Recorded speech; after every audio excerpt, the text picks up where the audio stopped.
Thanks for staying with us right here on Sunrise as we continue this Hope Day Wednesday. Now, social media has transformed from being a tool merely used to connect with friends to a platform for raising awareness about day-to-day issues, politics, and criminal activity. Now, a lawyer by day and a social media activist by night. Now, Tumisole is the founder and creator of #CountryDuty. He joins us this morning to talk more on this initiative. Good morning to you, Tumi, and thanks for joining us. Thank you very much. Thanks for having me. I guess a lot of people didn't know that you are a lawyer full-time. This is what you do. You're actually a human rights litigation employment lawyer who deals with dispute resolutions, amongst other things. Yes, that's what I do from a 9-to-5 perspective. And in between, there's CountryDuty as well. But I am a corporate attorney working in corporate SA or WMC, as they would call it on Twitter. Right, Monopoly Capital. Indeed. Okay, all right. So let's talk about the birth of CountryDuty. I mean, it sort of like organically happened. Yes. Like most things that are real on social media, they happen organically, unless, of course, you planned it. Absolutely, and I think you're right insofar as it happening organically. But maybe if I should just take you back, you'd recall that I think in 2016 sometime there was Fees Must Fall, and it was a huge phenomenon at that time. And before, #CountryDuty was coined, I, amongst other people, including some followers on Twitter, we had to come together and assist the students at the University of Limpopo. At the time, those students were evicted because, there was unrest on campus, and more importantly, they didn't have, money or alternative transport to go home. And one of the people, Nape, on Twitter, picked up the phone and said, listen, let's talk, let's see how we can assist the students. And we effectively went on a campaign on Twitter as well, where we said to people, please contribute so that we can get the students home. Most of them were from Mpumalanga, KZN, and the likes, and the response was positive. And, there one would see that opportunity of, galvanizing support and ensuring that our voices are heard and doing things together. So now, since you sort of started this hashtag, and it's not just yourself, there's a lot of other people Indeed. who are involved in using the platform and their voices as a tool, obviously, for social justice, amongst other things. How do you pick the things that you're going to champion? Sure.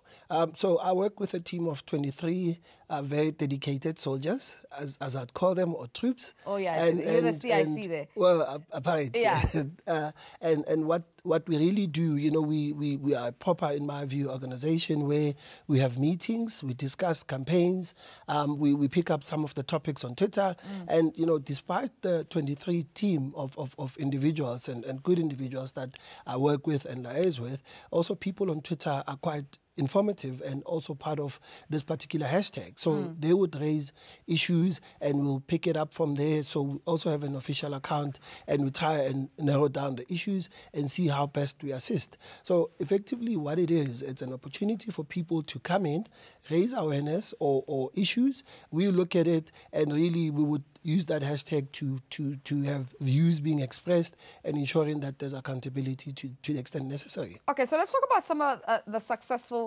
campaigns that you guys have worked on. I mean, amongst one of them that I recall is a big story of the young schoolgirl who was assaulted by another people in a school in KZN. It was just a video that was there, and nobody knew who the schoolgirl was, what school was it, the education department wasn't aware of it. Indeed. But you guys brought it to light, and it unraveled after that. Indeed.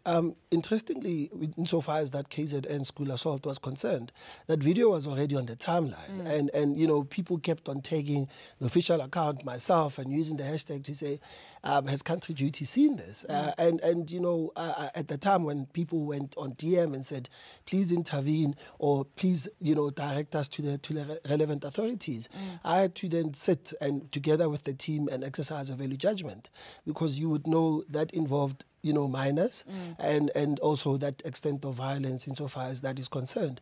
And, we had to make a judgment call insofar as, retweeting it and raising awareness and ensuring that there's accountability or respecting the minors' rights. And in that instance, there needed to be a voice. And that's why we shared it. Ultimately, Department of Education picked it up. Yeah. The young man was eventually arrested and is now facing the law.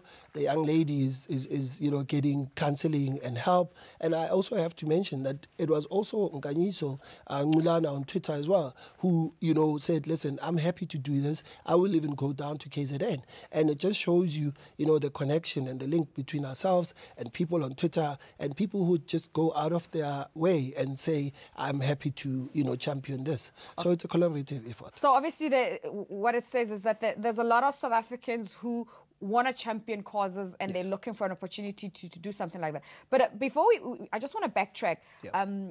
Your understanding of human rights. I like how you basically talked about, there was a minor involved, what their rights are. Because, the danger with social media is because it's so instant. You can go with something and just make the situation even worse without realizing who else's rights you're violating. Indeed. So your legal understanding comes in handy there. It does. And I also have to acknowledge that in the past we've made mistakes. For example, where someone would say, I have this type of information, and we would look at it and determine whether it's credible or not, and eventually we would tweet that type of information. And it then happens later on that, in fact, that information was incorrect. Yeah. But there are lessons from that, because we then learn and we then say, other than verifying the credibility thereof, it means that we have to do more.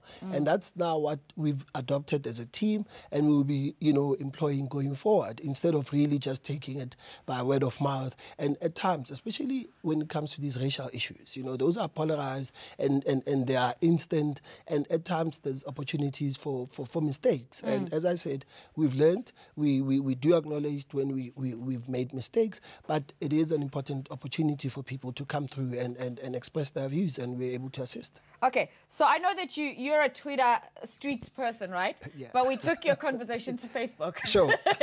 Okay, so let's see what they said. Facebook. Social media is now being used to fight for social justice. Your thoughts on the initiative, #CountryDuty.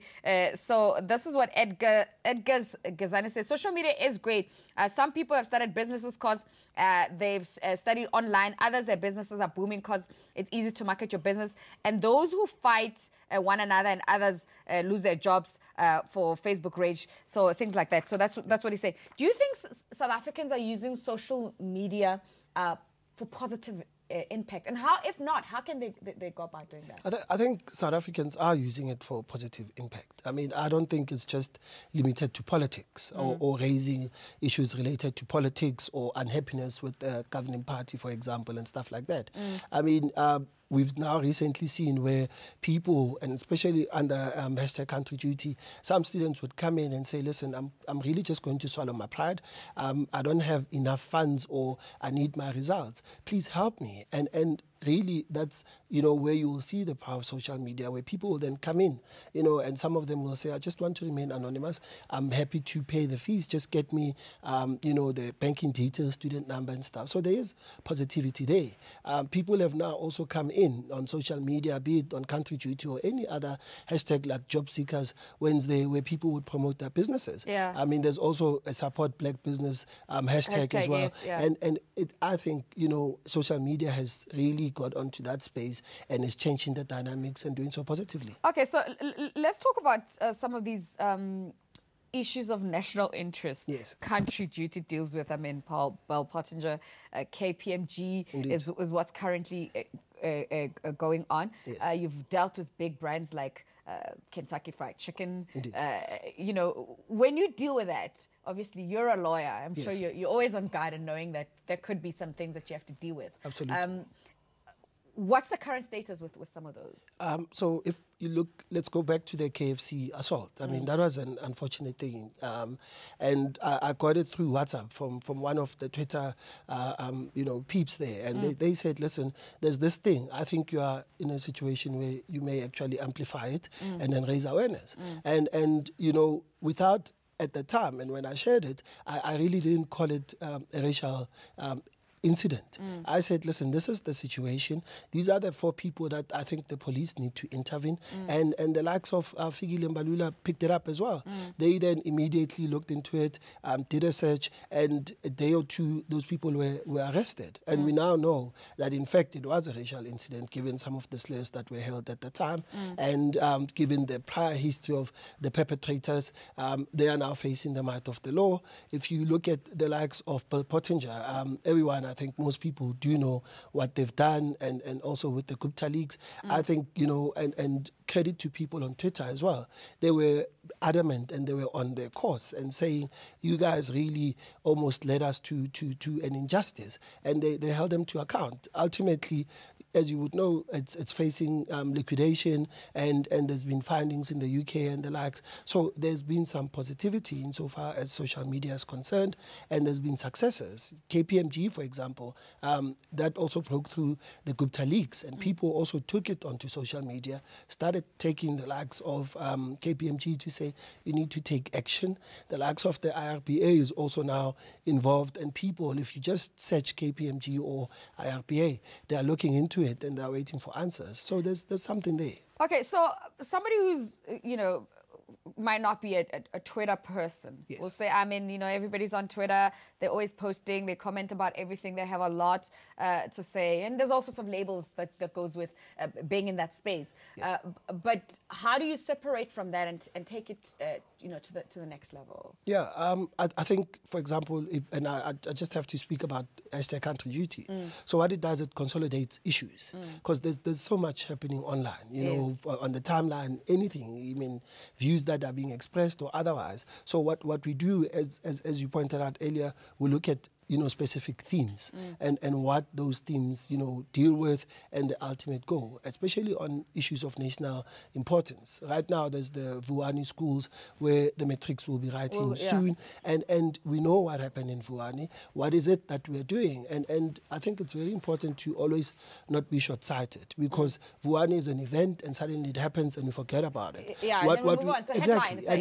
It's exactly that. The next thing. But what we're trying to do is to make it relevant, and we're trying to say to the education department and everyone to say, there's this situation that occurred.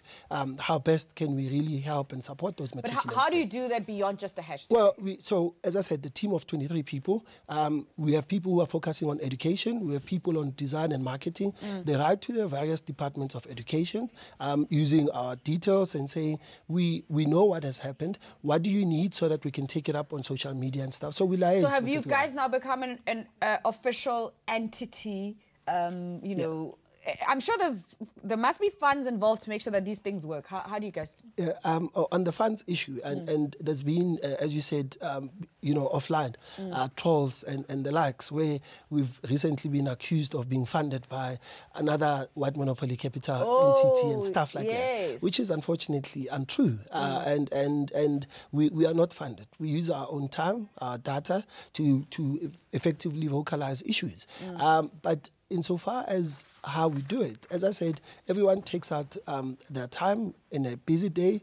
We sit down, we go into the websites, we identify the relevant people, and we tag them, we speak to them, and we effectively provide solutions. So insofar as registration is concerned, we're almost there. I think in a week or so we would be registered, and we'll obviously champion causes that South Africans need for their voices to be heard.